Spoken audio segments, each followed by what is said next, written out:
Hai teman-teman semua, berjumpa kembali dengan saya Dr. Andri, spesialis kedokteran jiwa dari Omni Hospital Alam Sutera Tangerang. Di kesempatan kali ini saya ingin kembali mengajak teman-teman untuk belajar bagaimana berpikir positif. Di belakangan hari ini mungkin akan sulit buat kita untuk tetap berpikir positif dan kita mungkin akan dipengaruhi oleh rasa cemas karena begitu banyaknya berita-berita dan hal-hal yang berkaitan dengan fenomena wabah COVID belakangan ini. Tentunya kita perlu menjaga diri kita untuk bisa tetap berpikir positif karena hal itu sangat penting, terutama kaitannya kalau kita semakin cemas, maka kondisi otak kita akan semakin mengalami masalah. Nah, apa yang dimaksud dengan keadaan yang perlu diperhatikan adalah belajar berpikir positif mungkin sekiranya tidak bisa segera dilakukan karena di antara kita mungkin ada beberapa yang memang sulit, terutama misalnya pasien cemas ya. Kalau dia sudah anxiety atau dia mengalami kecemasan, biasanya akan susah sekali membangkitkan pikiran positif. Mungkin berbeda dengan kita yang sudah sehari-hari terbiasa dalam mengatasi gangguan ataupun mengatasi kecemasan kita sendiri. Nah, lalu apa yang bisa dilakukan kalau orang itu sedang dalam kondisi yang cemas dan susah ataupun begitu banyaknya berita-berita buruk yang datang kepada dia dan dia susah untuk memberikan otak dia itu respon positif. Nah, yang pertama yang perlu diperhatikan adalah perilaku. Nah, perilakunya adalah kalau bisa saat ini mungkin kita melihat berita terkait dengan virus atau wabah COVID ini hanya sekali dalam sehari saja atau 2 kali dalam sehari dan gunakan timeline ataupun gunakan waktu yang tidak terlalu lama.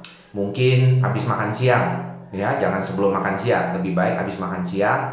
Mungkin antara waktu setengah jam sampai 1 jam paling lama kita bisa ngebantu diri kita untuk mendapatkan informasi update.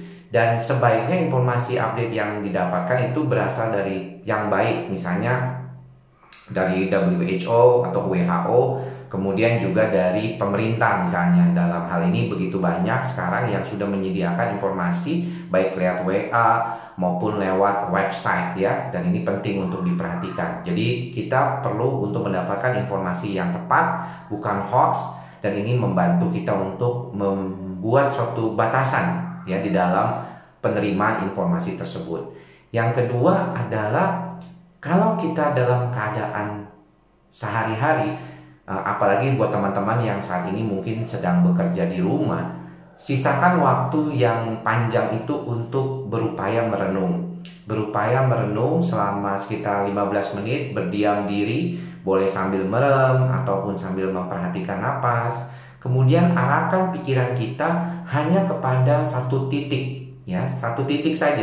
Biasanya itu adalah pernapasan kita. Saya selalu memberikan contoh, misalnya teman-teman berdiri ya, kalau seperti ini. Kalau sedang duduk, mungkin duduk, memejamkan mata dan memfokuskannya kepada belly button atau pusarnya.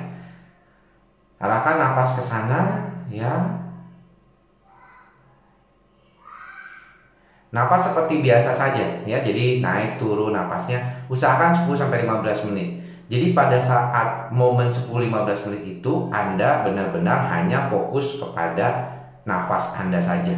Jadi tidak mikirin yang lain, tidak mikirin kerja, tidak mikirin rumah, tidak mikirin COVID, tidak mikirin corona. Pokoknya semua fokusnya hanya mikirin nafas saja.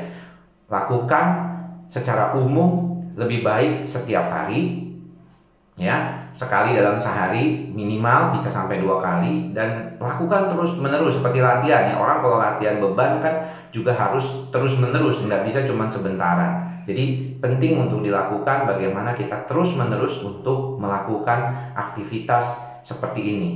Lalu yang ketiga adalah bring back your own memory yang baik-baik ya. Tentunya di dalam hidup kita banyak memori-memori di dalam kehidupan kita, baik yang baik maupun yang tidak baik.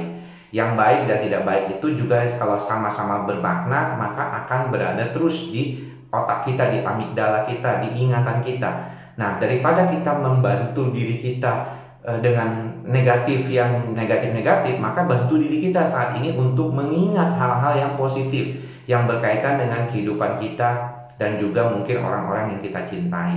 Jadi lakukanlah mencoba merimain ya, atau mengingat kembali ingatan-ingatan yang positif, ingatan-ingatan yang baik. Bisa dengan teman, pasangan, atau bahkan masa-masa saat kita lagi sekolah atau misalnya kuliah. Kalau teman-teman dia bilang, saya ini nggak punya ingatan yang positif dok, semuanya negatif. Rasanya kalau kita benar-benar mau membantu diri kita untuk mengingat hal-hal yang positif bisa. Ketika kita membantu orang tua, kita memberikan makanan kepada fakir miskin, atau kita memberikan sumbangan walaupun sedikit kepada orang lain, itu sebenarnya sudah sangat bisa membantu diri kita mengatasi masalah-masalah seperti yang dialami ini.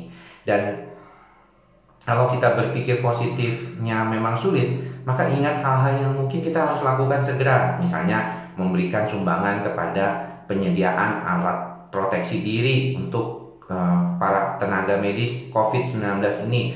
Mungkin menyumbang, ya nggak usah besar, mungkin tadi ada beberapa di website ya, kitabisa.com ataupun di website teman-teman semua yang punya kenalan ataupun di perhimpunan dana, semuanya nggak usah besar-besar, dan diingat-ingat aja, nggak apa-apa ya, bahwa aduh saya sudah bisa melakukan perbuatan baik, pikiran saya akan menjadi positif karena saya sudah melakukan perbuatan baik ini.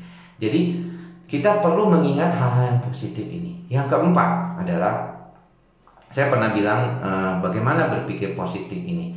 Yang paling penting adalah kita mengingat bahwa kita punya tempat bernaung. Saya biasanya mengingat orang tua, mengingat istri, keluarga saya ya.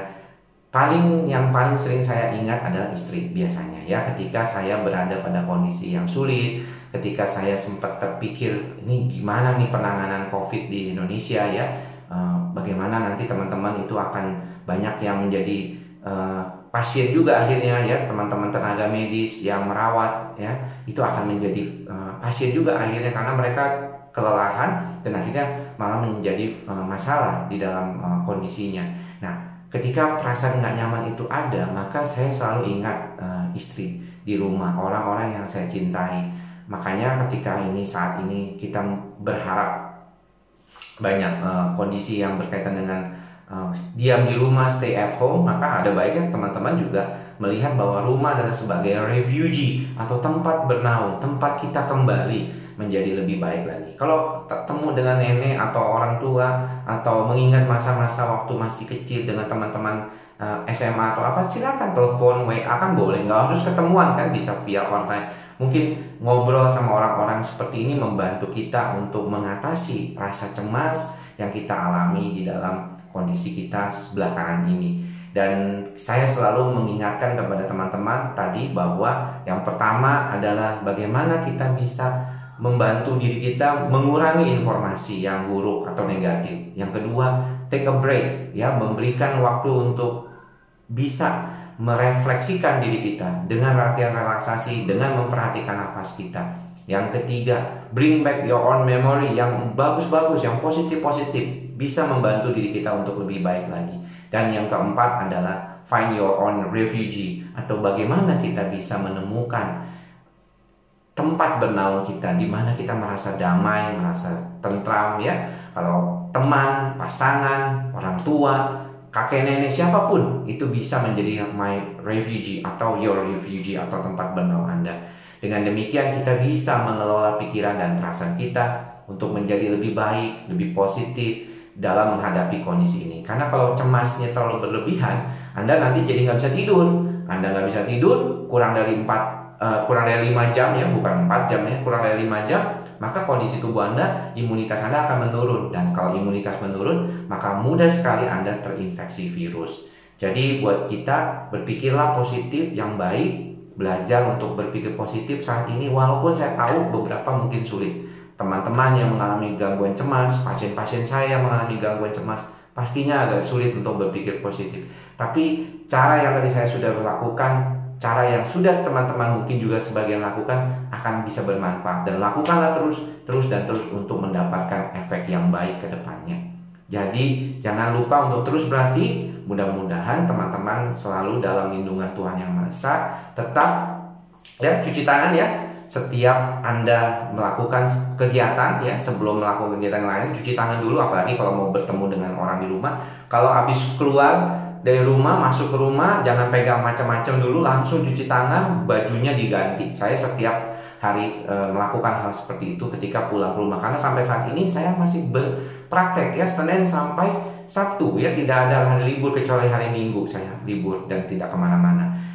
Kemudian jangan lupa juga jarak ya, jaga jarak Anda dengan orang lain. Kalau berada di kerumunan, jangan tambah kerumunan itu dengan diri Anda, dan jaraknya sekitar 1 meter lebih ketika Anda berada di ruang tunggu dokter sekalipun, ketika kita sama-sama menunggu pasien, bidik pasien menunggu dokter. Dan kalau bisa, memang kalau yang sakitnya masih bisa ditahan ya, tidak terlalu berat ataupun masih bisa kontrolnya sekitar 1-2 minggu ke depan. Mudah-mudahan keadaan makin baik dan kita semua dilindungi semua oleh Tuhan Yang Maha Esa. Dan kalau memang bisa menunda kontrol ke dokter, lebih baik tidak ke dokter dulu saat ini.